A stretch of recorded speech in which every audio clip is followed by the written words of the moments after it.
Ümumiyyətlə tövsiyəm olardı ki, boşqab prinsipi deyilən, bayaqları vurğuladığım bir prinsipə əməl eləsinlər. Bu prinsipdə nədir? Bizim bir boşqabımızda həm karbohidrata yer verilməlidir, həm proteinə, həm yağa yer verilməlidir. Yəni seçici olmalıdır. Ya karbohidrat ağırlığı istəyir, protein ağırlığı istəyir, yağ ağırlıqlı. Yağ ağırlıqlı diyetləri, keto diyetlər deyilən diyetləri biz də bəzən tövsiyə edirik, amma o mütləq həkimin nəzarəti altında, həkim məsləhəti ilə olmalıdır. Bu da müəyyən bir əməliyyatlardan öncə olur və yaxud da ki, hansısa bir xəstəliyin diyetində bu keto diyetlərə üstünlük veririk, əsasən də nevroloji xəstəliklərdə. Ona görə də yəni bunu da mütləq yenə deyirəm, mütəxəssisin nəzarəti altında olmalı bu keto diyetlər. Onu çalışaq ki, qidamızda balanslı qidalanaq və bütün bu qida dəyərlərini normal şəkildə alaq. Demirəm üstünlük verək, amma normal şəkildə alaq.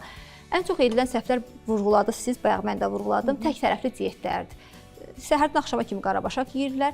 Amma bir sual vermək istəyirəm pasientlərə ki, imkanım olsaydı soruşardım onlarda ki, siz yəni bunu həyat tərzinizə çevirə biləcəksiniz? Ömrünüz boyunca təkcə qarabaşaq ala biləcəksiniz və yaxud da ki, təkcə protein ala biləcəksiniz və yaxud da ki, indi başqa səhvlərdə deyəcəm. Yəni əgər həyat tərzinizə hansısa bir diyeti çevirəcəksinizsə, məsələn, aralıqlı oruc diyeti deyirlər. Həmişə deyirlər, doktor, bunu eləyə bilərikmi? Əlbəttə ki, sağlıqlıdır, eləyə bilərsiniz. Amma siz bunu həyat tərzinizə çevirəcəksiniz, yoxsa onu bir aylıq eləyirsiniz. Əgər bir aylıq eləyəcəksinizsə, ona görə deyirəm, eləməyin. Amma yox, bunu həyat tərzinizə çevirəcəksiniz. Doğrudan da ömrünüz boyu, tutaq ki, səhər saat 10-da, bir də axşam saat 4-də, 5-də yeyib, o ilə də stop eləyib, bir də sabah səhərə qədər ac qalıb, səhər 10-da yeyəcəksiniz, bu əla. Amma çox adam bunu eləmir, ancaq diyet xətrini eləyir.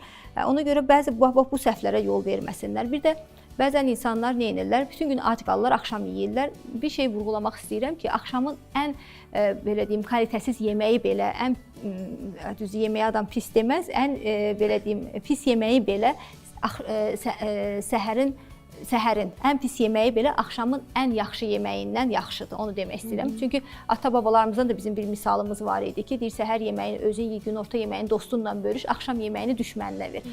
Yəni yaxşı olardı ki, səhər və günorta yeməyini normal şəkildə ye və axşam yeməyini daha azaldaq və rasiondan çıxarsaq daha yaxşı olar. Axşam yeməyini yüngül bir şeylər, amma bizdə tamamilə əksinə olur. Səhər günorta heç bir şey yemirik və bütün bu ağırlığı salırıq axşamın üzərinə və yatmamışdan deyim də yeyirik və yatırıq. Evdən yaxşı yemək axşam üçün bişirilir. Axşam üçün bişirilir və axşam üçün qazan yeməklər. Bəli, biz Azərbaycan xalqı olaraq da bizim mentalitetimiz odur ki, mütləq gözləyirik evin böyüyü evə gəlsin, o gələndən sonra süfrə ətrafında yığışaq bir yerdə yeyək. Yəni bəzən bu kurallardan kənara çıxmaq lazımdır. Əgər bu bizim sağlığımıza ziyan eləyirsə, sağlığımıza zərər gətirirsə.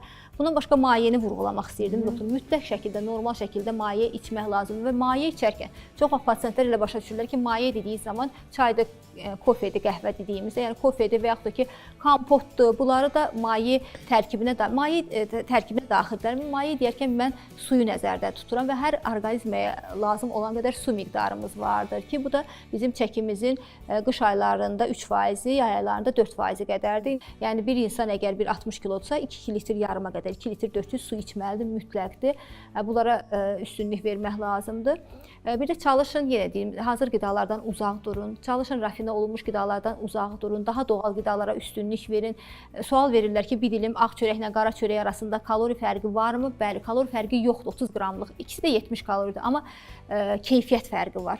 Rafinə olunmuş, daha çox istehsaldan keçmiş çörək, ağ undan hazırlanmış çörək daha ziyanlı, daha qan şəkərimizi tez-tez oynadacaq, daha tez bizi acdıracaq.